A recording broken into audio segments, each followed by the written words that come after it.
Assalamualaikum warahmatullahi wabarakatuh. Aku Elok Nurfa Iko yang sekarang menjadi mahasiswa psikologi di UIN Wali Songo Semarang, tepatnya di kelas 2B. Oke. Nah, tujuan aku membuat video ini adalah untuk bisa belajar lebih dalam lagi mengenai psikologi perkembangan. Teman-teman di sini mungkin udah ada yang pernah dengar mengenai dewasa madya gitu ya. Tapi mungkin juga ada yang belum pernah dengar. Nah, teman-teman, perlu kita ketahui bahwa dewasa madya itu sering kita dengar juga sebagai parubaya, yang mana itu adalah orang-orang yang berada dalam usia 40 sampai 60 tahun, teman-teman. Jadi mungkin orang tua teman-teman juga ada di fase-fase ini gitu. Nah, di fase ini juga banyak sekali teori-teorinya, teman-teman. Mulai dari teori-teori mengenai fisik, mental, kepribadian dan lain sebagainya. Nah, kita di sini akan sedikit membahas mengenai sebuah topik menarik tentang perkembangan dewasa madya nih, teman-teman. Jadi, dewasa madya ini adalah titik balik dari kehidupan seseorang. Nah, dari banyaknya teori itu, apakah semua teori itu benar atau cuma bualan semata? Kita buktikan ya.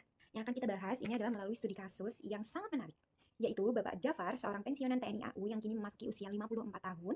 Kita akan mengkomparasikan bagaimana teori-teori perkembangan dewasa madya relevan dengan pengalaman hidup Pak Jafar yang telah kita wawancarai. Disclaimer ya teman-teman, bahwa studi kasus ini aku dapatkan di internet, jadi bukan aku yang wawancarai Pak Jafar secara langsung. Bapak Jafar ini sudah memasuki usia 54 tahun, di mana usia itu adalah usia rentang usia dewasa madya gitu. Nah, beliau telah melalui berbagai fase kehidupan, teman-teman. Sebagai seorang pensiunan TNI AU, beliau memiliki pengalaman unik yang bisa memberikan kita gambaran nyata tentang tantangan dan pencapaian di fase dewasa madya.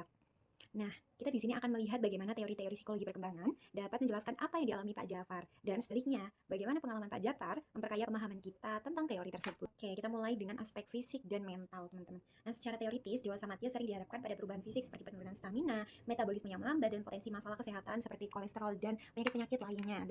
Nah, berdasarkan wawancara dari Pak Jafar, beliau mengakui bahwa beliau merasakan penurunan stamina, masalah kolesterol, dan memang butuh penyesuaian saat usia menginjak 50 tahun.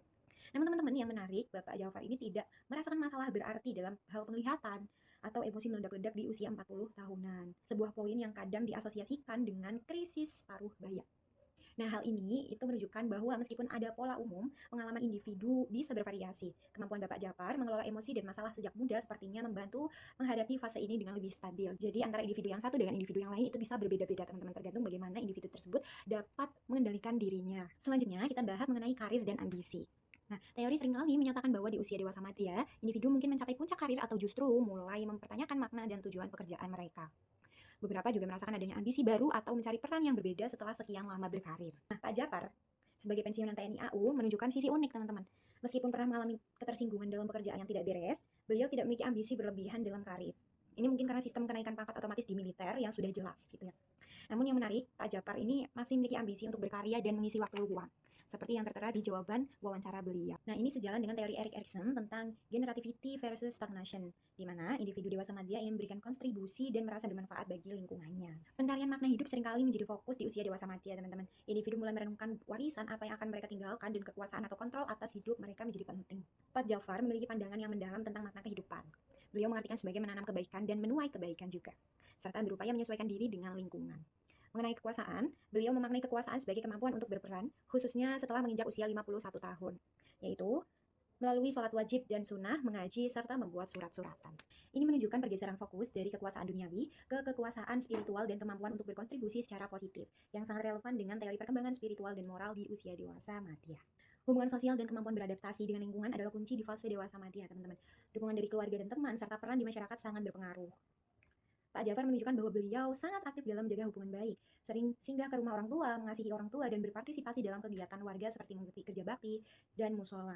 Beliau juga berharap dapat dihormati dan dihargai di lingkungan masyarakatnya. Hal ini konsisten dengan teori bahwa individu dewasa madya berusaha menjaga koneksi sosial yang kuat dan menemukan tempat mereka dalam komunitas, serta merasakan kepuasan dan kontribusi sosial. Terakhir, bagaimana dengan pemikiran tentang kematian di usia dewasa madya? Kesadaran akan moralitas sering meningkat. Terakhir, bagaimana dengan pemikiran tentang kematian? Di usia dewasa madya, kesadaran akan moralitas seringkali meningkat.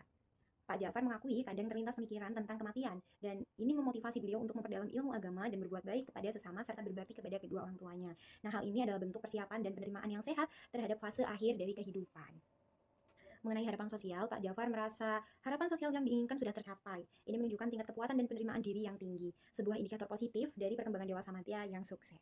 Dari kasus Pak Jafar, kita bisa melihat bahwa teori-teori perkembangan dewasa madya memang relevan, teman-teman. Namun pengalaman hidup bisa sangat memperkaya pemahaman kita. See you. Wassalamualaikum warahmatullahi wabarakatuh.